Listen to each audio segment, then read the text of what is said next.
Well, good afternoon. I'm meteorologist Chris Tomer on this hot and humid Thursday. We got to talk about the weekend forecast because it's just around the corner. Take a look at the forecast here, and there is a chance of rain. The moisture will be increasing as we roll into Friday and also on Saturday. You can see the chances of rain right there. I've got 50% on Friday and 40% on Saturday. High temperatures will come down a little bit. You'll notice the current temperature right now is just about 90.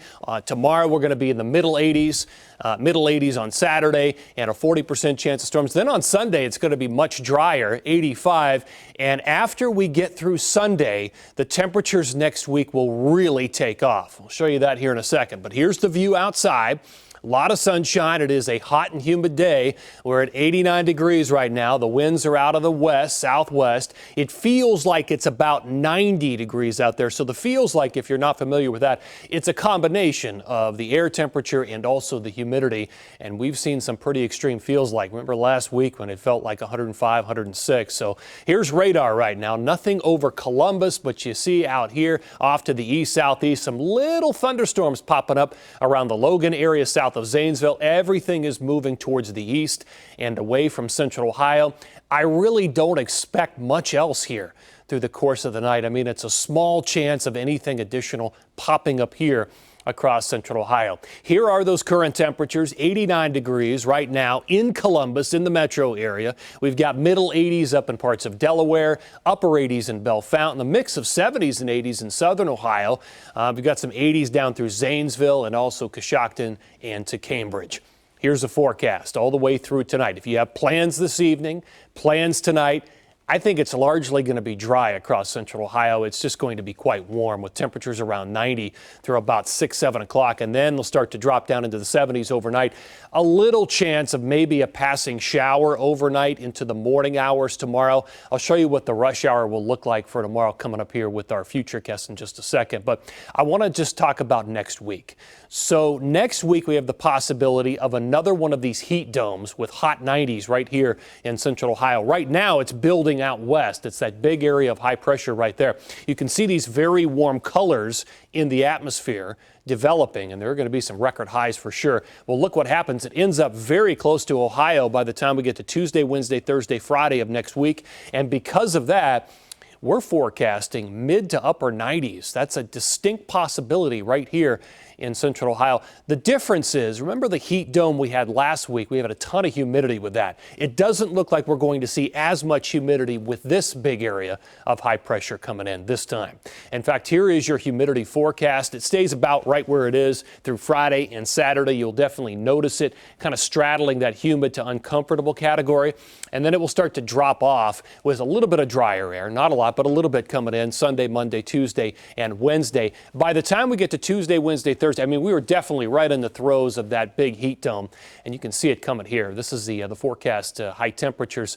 It's a little bit cooler. The normal high right now is 85. We're going to sit there between Friday, Saturday, and Sunday, generally because of the cloud cover and the rain chances on Friday and Saturday. Then the temperatures all start to shoot up between Monday, Tuesday, Wednesday, Thursday, and also Friday. We're going to be running warmer than normal for this time of the year with temperatures well into the 90s as it looks right now. Our precip chances are low for the rest of today at 20%. They go up to 50% tomorrow, but it's kind of an interesting story. We've had to reduce our chances of rain and storms each day heading into Friday and Saturday. It just looks like the chances keep getting lower and lower. In fact, the air is just a little bit drier than the way it looked a couple of days ago. And Sunday, Monday, Tuesday, and even Wednesday, we don't have any rain in the forecast once we get into that big area of high pressure next week. Here's our forecast radar and satellites. So we'll start this out. I'll run it through about 11 o'clock tonight. This is 11, maybe an isolated shower or a storm up to the north of us, and that's about it. And we have to wait till the morning rush hour. This is 5 a.m. on Friday. Notice a little wave of some rain right here coming in from the west. I'll stop it at about 9 o'clock. We may have some rain come through late in the rush hour. Certainly that'll be the case over a lot of the southern counties down through MacArthur, Jackson, it seems more likely that you will see some action down there. So there's your noon hour on Friday. Maybe a passing shower, certainly cloudy, and then possibly a thunderstorm or two in the afternoon. But boy, are they widely scattered out there. There's just not a lot of action on the board. Saturday morning starts off totally cloudy, but it looks dry, and then maybe a shower or a storm by the lunch hour into the afternoon. I mean, these chances are just not what they looked like they were going to be a couple of days ago. It's just ending up on the drier side. In fact, all of these rain totals continue to decrease. A couple of days ago, it looked like we might get close to an inch. Then it's about half an inch now in central Ohio, maybe close to an inch in some of the southern counties. But I think up to a half an inch here is probably a pretty fair forecast. Low temperatures tonight will be in the upper 60s and the lower 70s here across central Ohio, and high temperatures tomorrow down from where we are today by at least 5-6 degrees. 82 is my forecast. In fact, upper 70s and low 80s will be fairly common.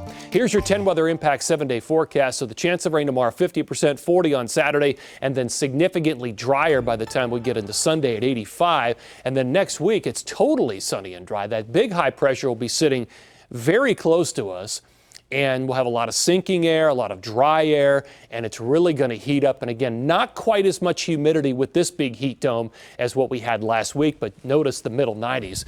That will take us all the way through next week. And I got to go grab this clicker because I do not have it over here. And yeah, just give me 1 second. Here we go. Wes, how you doing? Great. All right. All right, so let's get into the meat of this thing. So while our forecast isn't nearly as hot as last week, we know those hot days will return before we know it. In fact, we were just talking about that coming in next week. So remember, when temperatures start to rise again this summer, you can help a neighbor.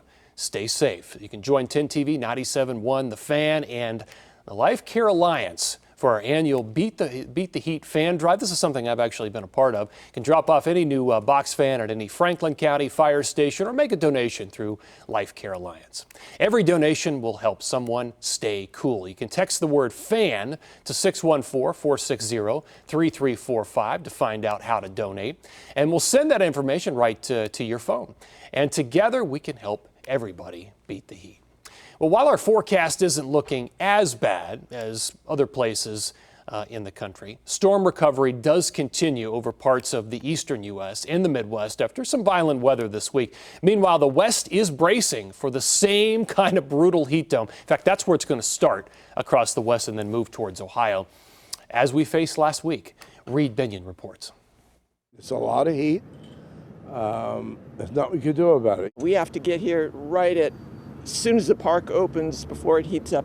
Residents in Los Angeles doing what they can to stay cool with a heat advisory in effect this week for parts of Southern California, including L.A. We're putting on sunscreen, wearing hats. Trying to beat the heat in the San Fernando Valley. Meanwhile, much of the West is bracing for a dangerous heat dome set to build this weekend. Widespread high temperatures in the upper 90s and low 100s are likely Saturday, from Oregon and California to east across the Rockies. It comes as parts of the Midwest are still recovering from brutal storms, including a tornado that ripped through the Detroit Lakes, Minnesota area this week. I'm really just amazed by all the people that have come out and helped. Communities in the east also dealing with the aftermath of violent storms. In Ocean Township, New Jersey, the state's governor visited a BJ's wholesale club where a section of roof collapsed amid heavy rain and severe flooding. The mayor was saying DCA is coming out to assess why this happened, make sure we're doing everything we need to do to make sure our buildings are sound. Authorities said no one inside the store was harmed.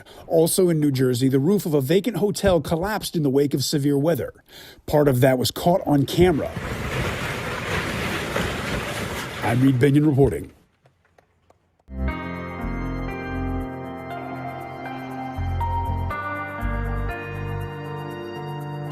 All right, well, sticking with severe weather and looking back on the devastating floods that hit Texas. Well, this past weekend, it actually marked 1 year since the tragic event killed more than 130 people, including 27 campers and counselors at Camp Mystic. I do remember this event. CBS News' Jason Allen spoke with one Texas family who dropped off 2 girls at camp last year, but only picked up 1. And now they're figuring out how to move forward. Born 10 months apart, cousins Eloise Lulu Peck and Dot Quisenberry were just about inseparable. including last summer when they went together to camp. Are there days now where you don't think about what happened a year ago? Not yet. When Camp Mystic flooded, Becca Quisenberry later learned counselors passed her daughter Dot out a broken cabin window as the water rose. Lulu was one of 13 campers in the next cabin over who died in the flood. Well, she's sweet, nice, fun. Really fun. Dot still breaks into a big smile talking about her cousin. But weeks after the flood, she revealed to her mom that inside she was struggling. She turned around and she goes, I know everybody's sad for me, but when are they going to say they're happy I'm just here? I said, we're so happy you're here. Friends led them to a grief support center for children, the Warm Place in Fort Worth. Dot didn't buy in. Whoa, what is this place? Not at first. I'll take the orange. But once a week, they shared a meal with others. Then in groups, they talked about the people who died. My loved one who dies is my cousin Eloise. Openly. She died because we were both in a flood at camp. And honestly. And my favorite Warm Place tradition is it's okay to be sad and cry. After the first visit, Dot was talking about coming back. I made a friend. Why did that person become your friend? Because we had something in common. 1 year later, Becca said she can see a bit of light returning to her daughter. The flood will always be a part of their story, but it doesn't have to be the whole story. Isn't that what we're all trying to do for our kids? Make them feel special, but also not like outcast. Make them feel safe. And that's what the Warm Place does.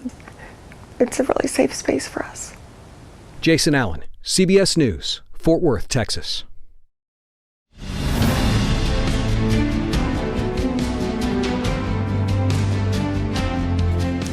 Now, turning now to news about the wildfires, which are spreading out west here over the Rockies. So hot weather is setting the perfect stage for a lot of these fires to grow and spread this afternoon, tonight, and even tomorrow. These images are from the U.S. Forest Service, Manta LaSalle National Forest. They're showing the Babylon fire, as it's called, which began on Friday, June 26, about 25 miles south of Monticello, which is in Utah. The fires continued to grow significantly, driven by low humidity, extremely dry vegetation, and gusty winds, the perfect combination. The region firefighters are actively working to contain the blaze using a mix of direct suppression and indirect confinement strategies. Over 1,000 personnel are assigned to that fire. And in Boise, Idaho, the Claremont fire in the Boise, Idaho foothills has grown to more than 6,500 acres. Crews are working to hold and secure containment lines. The American Red Cross has opened a shelter at Eagle Rock Church for people who are displaced by the fire. The Red Cross says the shelter will reopen as long as it is needed. It'll stay open. Evacuation orders remain in effect for parts of the Roby Creek area. So with more on the heat fueling these fires, here's CBS News' reporter Chris Van Cleve. Smoke from the Aspen Acres fire blankets parts of Colorado for another day as that blaze grows to about 100,000 acres. Hot, dry conditions are fueling fire concerns across the West. In Arizona, the Valley of the Sun is living up to its name. Temperatures in Phoenix pushing 115 for the third day in a row. Not enough to stop some from hitting the links. I'm good for about 12 or 13 holes, and then it gets to me, and then it goes downhill fast. But the extreme heat has closed hiking trails and is driving a surge in heat-related emergencies. Phoenix Fire has responded to more than 400 heat calls since May 1st. Fire Captain John Prado. This station has been running nonstop since they got here today. They've already run 2 heat stroke emergencies and utilized the cold water immersion today already.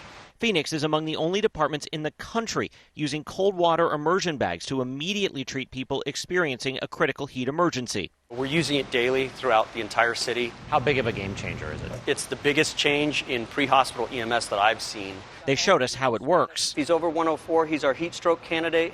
With me as the simulated heat patient. Let's start prepping the ice, please. So what's all happen very quickly? Very quickly. Our goal is to get you in ice as quickly as possible. Paramedics move me into this bag and rapidly fill it with ice. You feel the ice pretty quick, even on a hot day. Before sealing me in to quickly bring down my body temperature. How quickly will somebody start responding? Somebody will start responding within minutes. While the air temperature might be about 111, The heat coming off the pavement, according to this digital thermometer, closer to 150 degrees. That's not only dangerous, it's potentially deadly heat in the Phoenix area. At least 18 people have died so far this year from heat-related issues. At this time last year, that number was 5. Chris Van Cleve, CBS News, Phoenix. Well, while new fires continue to burn, Tuesday marked a year and a half since the Palisades and the Eaton fires ignited in California. KCBS took a look at the progress of rebuilding different neighborhoods. California Eaton fire survivors, the group, put out a release saying this is the fastest wildfire rebuild in history there. But behind those numbers are families still waiting for permits, battling insurance companies, and trying to find a way home. Jasmine Veal from reports from Altadena. Just take a look at this map inside the Eaton Fire Collaborative. It just shows you the sheer scope of the devastation from the Eaton Fire. All of that red represents homes that were destroyed, more than 50%. But in between now, you have these little blue stickers of those homes that have been rebuilt. And speaking to fire survivors, they say, though, these numbers tell only a part of the story. Standing on the lot where her Altadena home once stood, Alma Apodaca holds one of the few things that survived the Eaton fire, a small Buddha statue. And it's overlooking everything. I don't know. It makes me feel better. Everything else was reduced to ash. Now, a year and a half later, she's still waiting for the chance to rebuild. We just started. We literally got into permitting about a week ago.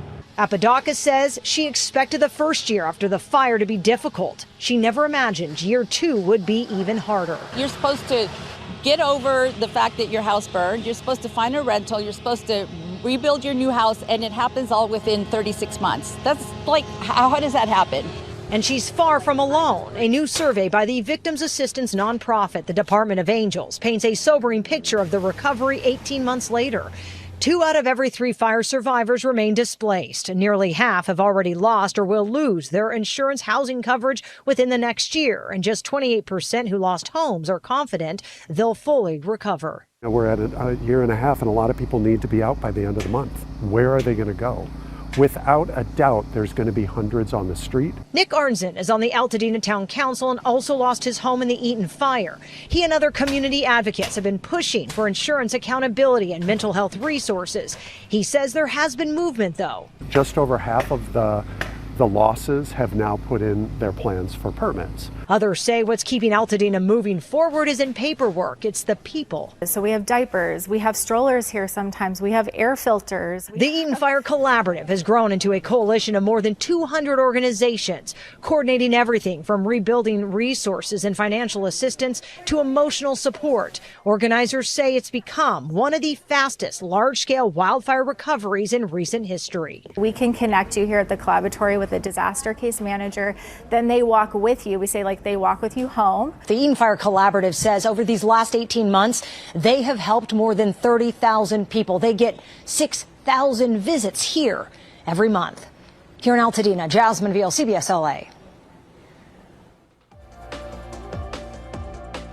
All right, well, finally today, let's check out some new video into us here at 10 TV. First up, at 5:25 this morning, SpaceX Falcon 9 launched 29 Starlink satellites to low Earth orbit from Space Launch Complex 40, SLC-40 as it's called, at Cape Canaveral Space Station in Florida. This was the 36th flight for the first stage booster supporting this mission, which previously launched numerous satellite missions, including a now number of 25 Starlink missions all in all there. And finally today, sticking with space, NASA is looking for 4 volunteers willing to spend a year in simulated space habitat. The Moon and Mars exploration analog will take place at the Johnson Space Center in Houston. It will mimic conditions astronauts are expected to experience on the Moon and also on Mars. It will have 2 isolated habitats, a spacecraft and a base facility with a workstation, living area, and sleeping quarters. Participants will simulate a months-long flight from celestial bodies. And it looks like they'll do some Mars walks and use a rover to travel and explore the area. The space simulation is set to begin on August 20. Basically 2027. To see the basic requirements, you can apply online. Visit NASA Analog's recruiting on their website. All right, well, that's going to do it for this this weather update, this 10 Weather Impact Show today. Stick with us tonight. I'll be here talking about, number one, the chances of rain coming on Friday and Saturday, and then our transition to this next heat dome, which is going to roll in here next week with a bunch of 90s. Thanks.